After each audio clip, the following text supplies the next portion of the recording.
Сүүлийн жилүүдэд YouTube руу зүгээр нэг интернетээр контент бүтээгч байха болоод кино зах зээл рүү хөлтэй болсон. Тэдгээр нь ч тун амжилттай явсаар байна. Хамгийн ойрын жишээ гэхэд Рака суугийг ажилуулдаг байсан Австрали эхрүүд Дани болон Майкл Филиппо нар 2022 онд Talk to Me киногоор гараагаа эхлүүлж өнгөрсөн жил Bring Her Back-ийг ч бас амжилттай хийж өнөө цагийн хоррор төлөөлөл болсон байна. We've been busy making a movie as you can see. Эсвэл Markiplier суугийн Mark Fishback өөрийнхөө хөрөнгөөр Iron Lung киноны зохиолыг бичиж, өөрөө найруулж, гол дүрдэн тоглож, бүр өөрөө дотоодын дистрибьюторээ хийсэн байна. Кино шүүмжлэгч ревю бичлэг хийдэг Chris Tuckman олон нийтээс буюу краудфандингаар хөрөнгө босгож өөрийн анхны кино болох Shelby Oaks-г бас өнгөрсөн жил нээсэн. Бүр дистрибьют хийх эрхийг нь Neon Studio хүртэл авчихсан байх жишээтэй. Эдгээрийн аль аль нь кино сонирхчдын дунд өндрөөрнөлөгдөж, эсвэл бокс офисын хувьд баггүй амжилтыг үзүүлсэн. Эсвэл бүр арай холын жишээ гэвэл The Totally Right Show подкастын хөтлөгч байсан Dan Trachtenberg 2016 онд 10 Cloverfield Lane киногоор найруулагчийн гарагаа эхлүүлж, одоо бол Predator franchise-ийн шинэ үеийг бүтээж байна. Хамгийн сүүлд гарсан Prey, Predator Killer of Killers, Predator Badlands аль нь маш чанартай үзүүштэй бүтээл болж чадсан. Эдгээрийн бүгдийг нь Dan Trachtenberg хийсэн бөгөөд нэмээд Black Mirror, The Boys гэх мэт телевизийн зурлууд дээр ч бас найруулагч продюсерээр ажилласан түүхтэй. Өөр миний дуртаагүй YouTuber-ээс мэргэжлийн кино урамтэлж болсон жишээ зөндөө байгаа. Гэхдээ өнөөдрийн бичлэгний сэдэв маань арай өөр. Сая дурдсан жишээнүүдээс хамгийн залуу хэмээн тодорхойлогдоод буй энэ жил 21 нас хүрэх Ken Parsons-ийг найруулсан Backrooms.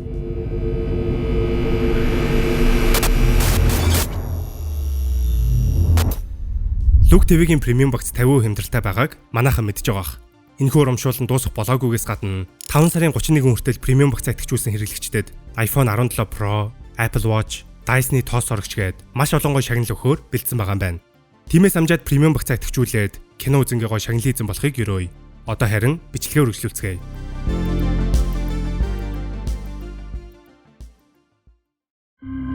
I found something in the store. Okay. What did you find? Үзэгчд маань Backrooms-ийн талаар бичлэг маш их асуусан. Харамсалтай нь миний хувьд анх YouTube дээр орж байсан богино хэмжээний кинонуудыг нь үзэж байгаагүй, ер нь мэдээллийн хувьд ч хамаагүй бага байсан. Гэхдээ энэ кино надад ч бас маш сонирхолтой санагдаж байгаа учраас өөрийнхөө хэмжээнд судлаад сайн мэдэхгүй байгаа хүмүүст хамгийн бэзик төвшөнд тайлбарлах гээд үзье. Инхийн тулд 2018 оны 4 сарын 22 руу буцах хэрэгтэй. 4chan-ы Cursed Images буюу хараалт зургууд нэртэй thread дотор нэгэн үл таних хэрэглэгч 640-ийг харьцан 480 пикселийн хэмжээтэй нэгэн хоос өрөөний зургийг ямар ч тайлбаргүйгээр пост хийсэн. Гэвч энэ үед нэг хүн тоогоогүй, авч хилцээгүй ба жилийн дараа буюу 2019 оны 5 сарын 12-нд өөр нэгэн үл таних хэрэглэгч зүгээр л таагүй мэдрэмж төрүүлдэг сэтгэл түгшээсэн зургууд их тайлбартай пост оруулсан. Харин энэ дунд өнөөх хоос өрөөний зураг явж байсан юм. Тус thread-ор нэгэн хэрэглэгч яг юу болохыг нь асуухад нэгэн сонирхолтой хариулт өгснийг орчуулвал хэрв чи боломжтой байхгүй бол бодит ертөнцөөс гарч Backrooms-д үлдэх болно. Тэнд хуучин чигтэй хэвсний үнэр, галзуурмаар ниш шарунг, эц төгсгөлгүй гэрэл анивчих чимээнээс өөр юу ч үгүй ба ойролцоогоор 600 сая хавтгад үрүүлж мэйл талбайтай санамсаргүй байдлаар хуваасан хоос өрөөнүүдэд гацхуулна. Хэрв чи ойролцоо ямар нэгэн зүйл тэнүүчилж байгааг сонсвол чамайг бурхан ивэг. Учир нь тэр ч бас чамайг сонссон байх болно. Тус reply дээр бодит ертөнцөөс гарч Backrooms-д орохыг No Clip Bar of Reality гэж тодорхойлсон нь видео тоглоомд глич үүсч тоглогч хан нэвтэлттэй адилхан зүйрлсэн байдаг. Энэхүү 4chan дээр хүл таних хэрэглэгч ингэж Backrooms-ыг бүтээсэн түүхтэй. Гэхдээ тухайн үедээ ч бас одоогийн шиг олон хүнд хүрч чадаагүй бөгөөд өөр нэгэн хэрэглэгч анх постлогдсон өрөөний зургийг түрүүний reply-ийн скриншоттой нийлүүлэн дахин пост хийснээр интернет даяар тархан creepypasta болсон түүхтэй. Сонирхолтой тухайн зургийг анх яг хэн пост хийсэн, ямар учраас оруулсан, энэхүү нууцлаг байдал нь өөрөө Backrooms алдартай болоход хамгийн чухал түлхэж болсон байна. Энэ зураг, энэ түүх интернетээр улам илүү дэлгэрч, үнийг дагсан фэнүүд ч бас төрөн гарсан. Тэд анхны түүхийг улам дэлгэрүүлж, тэрхүү нууцлаг, эц төгсгөлгүй шар өрөөнүүдэд левел буюу давхар нэмж, лорыг нь улам тэлсэн байдаг. Хамгийн алдартай классик левел бол level 0 буюу The Lobby. Энэ нь яг л анх пост хийгдсэн зураг. Тэрхүү үл таних хэрэглэгчийн reply text-тэй адил хов хоосон эц төгсгөлгүй шар өрөөнүүд. Тус левелийг хамгийн айц дөрүүлэм алдартай болгосон зүйл нь янз бүрийн мангас байхгүй ч гэлээ хаашаач буцах замгүй, маш тухгүй, хязгаарлагдмал давчуу орчин, мөн физикийн үлээс гадсан байдал. Заримдаа чи Backrooms дотор чигээрээ явсан ч ирсэн газартаа буцаж очих боломжтой. Үүнээс гадна өөр маш том лор байдаг ч өнөөдрийн бичлэгээр үнийг дэлгэрүүлж ярихгүй. Мэдээж хүсэх юм бол интернетээр өөрөө судлаад мэдэж болно. Эсвэл зүгээр л удахгүй гарах бүрийн хэмжээний киног нь үзэх боломжтой. бүр лорыг нь тайлбарсан олон янзын бичлэг хүртэл YouTube дээр байгаа. Манай сувг аимшигын түүх гэхээсээ илүү кино урлаг, pop соёлтой холбоотой бичлэг хийдэг учраас тэр талаас нь тайлбарлах болно.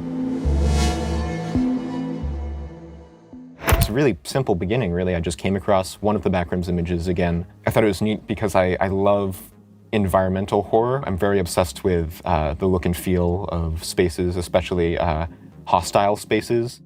Ken Parsons гэх залуу 2022 онд энэхүү creepypastагаас сэдвлэж өөрийн Ken Pixels нэртэй YouTube сувагтаа found footage богино хэмжээний цуврал киногоо нийтэлж гисэн нь интернетээр жинхэнэ viral болж олон сая үзэлтийг авч чадсан юм. Энэ үед Ken ердөө 17 настай байсан. Гэхдээ тэр бүр жаахан байхаас л visual effects сонирхож Adobe After Effects, Blender зэрэг програмуудыг сурч эхэлсэн гэдэг. Тиймээс там Backrooms ч гэлтгүй өмнө нь хийж байсан өчнөө богино хэмжээний кинонууд нь түүний YouTube суваг дээр бий. Тэрээр Backrooms-ээр нийт 20 гаруй цуврал хийсэн бөгөөд одоо ч түүний сувг руу ороод үзэх боломжтой. Харин энэ зүгээр нэг интернет viral болоо зогсолгүй. Ердөө жилийн дараа буюу 2023 онд бүрийн хэмжээний кино гарах нь зарлагдсан юм. Киноны трейлерыг та бүхэн аль хэдийн үзсэн бах. Маш өвөрмөц, тухгүй мэдрэмж өгсөн трейлер. Нэмээд Chiwetel Ejiofor, Renata Reinsve-аар тоглосон нь хамгийн том сюрприз байж чадсан. 21 нас хүрээгүй залуу ийм мундаг жүжигчдийг удирдаад бүрийн хэмжээний кино хийсэн гэхээр нэг бодлын гайхмаар. 2023 онд киноны хөгжүүлэлт эхэлсэн гэхээр Ken Parsons тэр үед бүр 18 настай байсан гэсэн үг. Ямар ч тач Backrooms кино бүтсэн түүх бичлэгнийхэн дурсан YouTube руудээс арай өөр. Товчхондоо бол тэдгээр YouTube рууд анхны киногоо ихэвчлэн өөрөөсөө төсвөө гаргаж өөрсдөө киногоо хийсний дараа дотооддоо болон дэлхийд дахин цацгаажлыг нь авсан байдаг. Харин Ken Parsons-ийн хувьд түүний цуврал бүтээл нь орчин цагийн хамгийн өвөрмөц кинонуудтай A24 студийн сонор төрж түүнд бүрийн хэмжээний кино хийх эрх мэдлийг нь шууд өгсөн гэсэн үг. Ингэснээр Ken Parsons A24 студийн түүхэн дэх хамгийн залуу найруулагч болсон юм. Түүнд нийт 10 сая долларын бажтыг өгч кино продакшнд A24, Chernin Entertainment, Atomic Monster, 21 Labs Entertainment нар хамтран оролцсон байна. Харин киноны продюсерээр Horror Master James Wan, Stranger Things цувралыг хийсэн Sean Levy, кино уран бүтээлч Osgood Perkins нар ажилласан нь аимшиг кинонд байж болох хамгийн шилдэг Avengers бүрэлдэхүүн гэж хэлж болно. Нэг талаараа A24 студ залуу уран бүтээлчдийг гаргаж ирэх дэмжих тал дээр маш зөв алхам хийсэн. Нөгөө талаараа ямар ч туршлагагүй, хорж үрээгүй хүүхдэд бүхнийг даатгсан нь маш том эрсдэлтэй алхам. Гэвч киноны чанар ямар ч болсон бай, интернетээр аль хэдийн алдартай болсон сэдв гаргасан зардлаа нөхөхөд хангалттай ч байж болох юм. Киноны продакшн өнгөрсөн жил дууссан бөгөөд нийт 30 мянган гаруй хавтгай дөрвөлжин фут талбай бүхий Backrooms-ыг бодитоор хийсэн. Энэ нь ойролцоогоор 2787 м2 талбай гэсэн үг. Бүр тэрхүү бодитоор хийсэн Backrooms-д хүмүүс төрж байсан гэдэг. Ямар ч тач энэ кино манай Монголд энэ 107 сард гарах юм байна лээ. Баттай их сурвалжаас мэдэж авсан шүү. За тэгээд тус кино маш их сонирхол татаж байгаа бөгөөд үзэх боломжтой үед нь заавал зорж үзэх болно. Зүгээр л нэг үл таних хэрэглэгчийн пост хийсэн зургаас 20 настай залуугийн хийсэн бүрийн хэмжээний кино болтлоо явдаг цаг үед бид амьдарч байна. Цаашаа өөр ямар түүх, ямар creepypasta, магадгүй ямар нэг мем бүрийн хэмжээний кино болтлоо явахыг бид таашгүй. Хүмүүс бидний бүтээл сэтгэлгээ хязгааргүй бүтээх хэрэгэлзэл хаанч хүргэж болохыг Ken Parsons болон Backrooms-ийн түүхээс харж болно. Магадгүй Монгол залуус бидэнд ч бас интернет бүтээл сэтгэлгээ хоёр байхад асар том боломж, үе таалга нээлттэй гэдгийг энэ түүх баталж байна. Харин та бүхэн Backrooms-ийн талаар хэр сайн мэдэх вэ? Энэ киног хэр их хүлээж байна? За тэгээд энэ хүрээд бичлэг маань өндөрлөж байна. Бичлэг таалагдсан бол лайк, subscribe дарахаа бити мартаарай. Мөн манай сувгийн үйл ажиллагааг дэмжих хүсвэл доор гарч байгаа дансаар донешн хийх боломжтой. Дараагийн бичлэгээр уулзцгаая.